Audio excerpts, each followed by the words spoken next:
Saya berusaha untuk tidak membocorkan rahasia negara, meskipun tahu pasti tidak akan membocorkan juga. Anita atau Bastio Utomo atau Pinangki ini kan hanya ular kecil. Ada naga besarnya yang di belakang semua ini. Kalau saya ditanya naganya siapa, namanya naga itu kan hantu. Joko Chandra ini bersedia buka-bukaan. Inilah proses-proses dulu ada permainan politik dan proses larinya saya juga yakin ada permainan politik. Dan proses sekarang pun juga ada dengan permainan politik. Punya kasus tapi mungkin begini nih, yang hengki-pengkinya deal-dealannya nggak kejadian, marahnya seperti ini. Karena pemeriksaan ini bukan sebentar, ini ada tahapan-tahapan. CCTV masih dalam proses pemeriksaan juga di tempat kami, itu aja ya. Kami belum bisa untuk membicarakan lebih lanjut. Kami sedang melakukan apa penyebabnya kebakaran, itu dulu. Kemudian habis itu baru kami minta kepada PU apakah masih layak atau tidak gedung itu digunakan. Baru di situ tentang bagaimana kita bicara tentang anggarannya. Yang sedang ditangani oleh Kejaksaan Agung, di mana yang saat ini sangat menonjol ada 2 perkara, yaitu kasus Joko Chandra yang melibatkan Jaksa Pinangki dan kasus Jiwasraya. Itu data-datanya, berkas-berkas perkaranya aman, 100% aman, agar masyarakat tenang dan tetap mengikuti dan mengawasi secara bersama-sama jalannya penanganan. Saya kira pemerintah menyadari betul sekarang tidak mungkin kita melakukan cara cilubah dalam bersembunyi-sembunyi, menyembunyikan sesuatu dan menunjukkan sesuatu yang lain. Duit sitaan Joko Chandra itu kemana? Datanya hilang, kita nggak bisa jawab. Persetan sama orang-orang yang hartanya kami pernah sita. Kasus-kasus seperti ini tidak ada yang pernah dibuka ke masyarakat. Terkait dengan Pinangki yang kita khawatirkan hilang, itu sebenarnya bukan berkasnya, tetapi bukti CCTV yang ada di tiap lorong di gedung tersebut. Penahanan Joko Chandra itu tidak sah. Dia dijatuhi hukuman 2 tahun dan uangnya disita oleh negara. Lembaga-lembaga yang tidak kita perlukan, yang tidak efisien, yang tidak memberikan kontribusi yang real kepada negara. Kalau saya tutup, hapus, banyakin biaya, banyakin anggaran. Nah, daerah juga gitu, sama. Semakin simpel organisasi kita, semakin sederhana organisasi kita, akan semakin cepat kita berlari, akan semakin fleksibel kita memutuskan sebuah kebijakan. Karena perubahan global hampir setiap hari berubah-ubah secara cepat. Jangan rutinitas, jangan pola-pola lama, tradisi lama diterus-teruskan, stop. 5 tahun ke depan, mohon maaf, saya udah nggak ada beban, saya udah nggak bisa nyalonkan lagi. Jadi apapun yang paling baik, terbaik untuk negara akan saya lakukan. Hai teman-teman, saya mau memperlihatkan transaksi saya hari ini lakukan trading di eToro. Ini bukti transaksi saya untung $4.500 US, itu sekitar 68 juta rupiah. Semua keuntungan bisa saya dapatkan dengan fasilitas copy trading di eToro. Kalau saya bisa, kalian juga bisa guys. Oke, itu yang mau saya tunjukkan. Like video ini sekarang juga dan gunakan link di kolom deskripsi. Promo spesial welcome bonus bulan Agustus sampai tanggal 14 September. Buat kalian yang deposit di bulan ini, ada welcome bonus hingga $600 yang biasanya hanya $50 saja. Jadi lakukan registrasi dan juga deposit sebelum tanggal 14 September. Dan jangan lupa gunakan bonus $100.000 di akun virtual Anda ketika Anda register dengan link di kolom deskripsi untuk latihan. Hai semua, dengan saya Jonas Leong. Terima kasih banyak buat kalian penonton setia yang selalu menonton di channel ini. Saya secara personal sangat menghargai waktu kalian. Dan saya sudah menganggap kalian sebagai family karena kalian selalu support di channel ini. Bagi kalian yang selalu menuliskan opini kalian di kolom komen, saya baca komen kalian satu persatu. Saya baca komen kalian untuk mengetahui opini kalian, tanggapan kalian, dan masukan kalian sangat berguna untuk video selanjutnya. Terima kasih banyak buat kalian yang selalu menekan tombol like di awal video. Video seperti ini membutuhkan waktu dan juga research. Dan ini semua gratis untuk kalian. Jadi pastikan kalian menekan tombol like-nya supaya saya mengetahui kalian menyukai konten yang saya bagikan. Buat kalian yang ingin mencoba bermain saham, silahkan tekan link di kolom deskripsi. Thank you. Masa terus kita ngomong, oh berkasnya hilang, buktinya hilang, kan juga nggak mungkin. Jadi ini gedung Kejaksaan Agung itu ya seperti itu, gedung penanganan korupsi itu di selatan jauh pojok dan ada tidak batas lapangan upacara jauh sekali dan nyatanya memang tidak tersentuh api. Ruangannya Pak Haristiono yang ada penghubungnya aja juga tidak tersentuh api gitu loh sebenarnya. Jadi ini sesuatu yang itu pertama. Kedua, berkaitan dengan dugaan berkaitan dengan alat-alat yang dipunyai oleh Jaksa Agung Muda Intelijen, Jam Intel. Itu kan ada kaitannya alat-alat berkaitan dengan intelijen dan itu mungkin hanya monitoring TV atau apa, itu kan saya kira terbakar juga data-data masa lalu juga mungkin ada gitu kan. Yang ketiga berkaitan dengan pengadaan gedung atau alat atau apa, itu mungkin nanti akan apakah ini misalnya orang yang kalah tender atau apa kalau memang dugaan konspirasi. Tapi saya yakin ini kita kembali ke laptop aja lah berkaitan dengan penanganan Joko Chandra dan kita dorong Kejaksaan Agung itu untuk mempercepat. Jadi inilah yang saya kira ingin saya sampaikan. Saya berusaha untuk tidak membocorkan rahasia negara. Penegak hukum kita itu kan KPK, Polri, juga Kejaksaan Agung.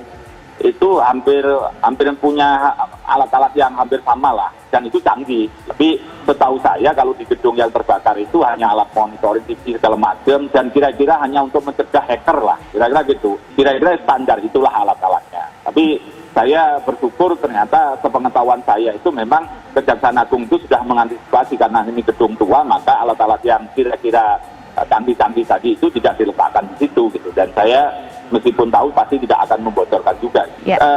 Rangkaian itulah kira-kira dan saya pun yakin saya ini disadap dari mana-mana Pak Putri. Jadi saya kenapa itu tetap berani ya karena memang saya ada koridor hukumnya, tidak pernah nangani korupsi, narkoba, tidak pernah nyuap, tidak pernah meres. Jadi ya saya tenang-tenang aja kalau HP saya atau alat-alat saya disadap dari sana sini ya saya senang-senang aja, saya malah aman kok.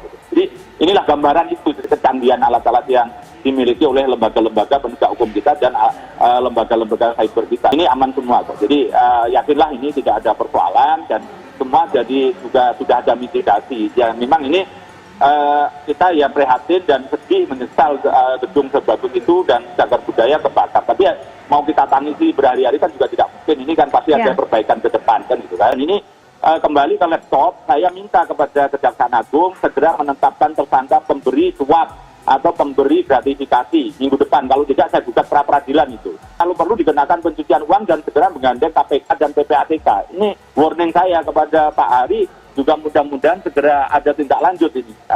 Rangkaian-rangkaian ini untuk dalam rangka menyelesaikan penanganan perkara biar tidak ada tuduhan macam-macam konspirasi dan lain sebagainya. Ini kalau kemudian Bank Indonesia dulu pernah terbakar, terus kemudian sekarang Kejaksaan Agung, KPK aja bisa jadi gitu kan, maka kita harus meniru negara-negara maju untuk mitigasi supaya gedung-gedung ini tidak terbakar atau kalau ada kebakaran mampu melokalisir diri kan gitu kan. Nah ini yang sangat kita prihatinkan. Tapi tidak-tidaknya menjadi dua hal penting itu tadi yang kemudian paling tidak oknum Jaksa P itu kan juga berkantor di situ gitu kan dulunya kan. Nah, paling tidak kegiatan-kegiatan dia itu apa aja kan, karena nyatanya ada dugaan Anita dan R itu yang juga diduga mengantar bertemu Joko Chandra itu kan juga pernah bertemu di kantor itu kan. Setidaknya CCTV yang kira-kira merekam kegiatan oknum Jaksa P ini kan juga sudah menjadi hilang kalau memang belum diamankan loh ya. Gitu. Jadi masyarakat punya spekulasi, punya banyak pertanyaan bahwa apakah, jadi saya ada spekulasi bawah dan spekulasi atas. Kalau ini gedung heritage, gedung peninggalan yang berarti, mukanya istana, ini kan lurus langsung nembus istana tuh ya. Menurut saya menyedihkan kalau sistem keamanannya kayak begini. Salah satu benchmark patokan penegakan hukum di Indonesia, Kejaksaan Agung, keamanannya kayak begini, begitu. Ini aneh, lucu. Nah, jadi itu satu, simbolisasinya diminum situ. Yang kedua, dicek. Ini untungnya lagi libur. Bayangkan, coba kita bayangkan jika ini terjadi di hari kerja. Di situ ada ring 1 kekuasaan di kantor Kejaksaan Agung. Berapa banyak yang bisa terselamatkan, berapa banyak yang tidak, simulasinya seperti apa. Yang sistem, ya, di gedung-gedung tuh, di jalan-jalan protokol itu, ada yang ngerokok dikit, air langsung keluar, ya kan? Nah di sana itu, ya saya sih ke sana bukan tiap hari, tapi bukan juga jarang. Sekarang juga perlu dilihat lagi, misalnya alokasi untuk keamanan gedung itu seperti apa di sana. Kenapa saya ngomong seperti ini? Sebagai orang yang kerja advokasi di bidang hukum dan HAM, jadi lawyer juga, kita punya banyak kepentingan di situ, ya kan? Dengan berbagai angle itu punya banyak kepentingan. Dengan situasi kayak begini, contoh, saya punya kasus kemarin.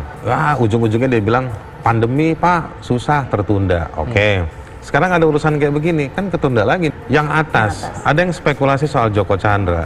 Duit sitaan Joko Chandra itu kemana? Datanya hilang, kita nggak bisa jawab. Persetan sama orang-orang yang hartanya kami pernah sita. Dugaan spekulasi politisnya ya. Spekulasi politisnya ada bisa jadi ini upaya untuk wipe out, untuk membumi hanguskan bukti. Spekulasi yang ada di masyarakat juga mungkin ini yang muncul adalah dendam, marah kepada kejaksaan, punya kasus tapi mungkin begini nih, yang hengki-pengkinya nggak, deal-dealannya nggak kejadian, marahnya seperti ini. Dan ini bukan kriminal kecil, ini levelnya udah Kejaksaan Agung dan gedung yang simbolnya itu. Nah jadi menurut saya spekulasi itu ada.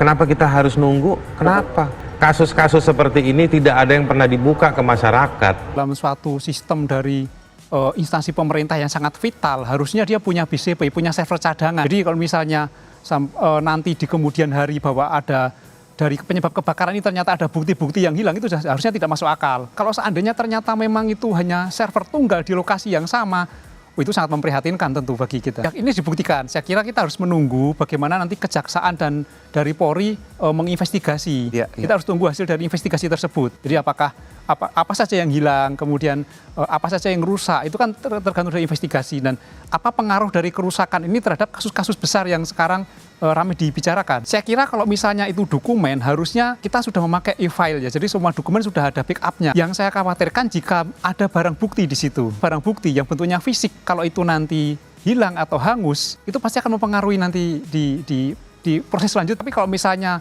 sudah diklaim bahwa kita sudah pakai mekanisme penyimpanan digital, harusnya tidak ada masalah dengan kasus-kasus itu. Dan untuk itu harusnya kejaksaan membuktikan bahwa tidak terpengaruh dengan kejadian ini, maka percepat saja kasusnya. Diproses seperti biasa, melihat dulu kebakaran ini apakah terbakar, dibakar, atau dikondisikan untuk terbakar, sabotase. Kalau misalnya terbakar, misalnya konsleting, itu kan biasanya kecil, misalnya huru-hara, dilempar molotov dan yang lain. Atau sabotase, dikondisikan untuk terbakar. Motifnya untuk sabotase biasanya apakah ingin merusak atau mengirimkan pesan. Ayo like video ini dan tekan tombol loncengnya untuk menunjukkan kalian suka dengan konten yang kau bagikan. Dan kalian ingin melihat konten seperti ini lebih banyak lagi. Kasih banyak buat kalian yang nggak skip dan nonton video ini sampai habis. Saya secara personal sangat menghargai waktu kalian.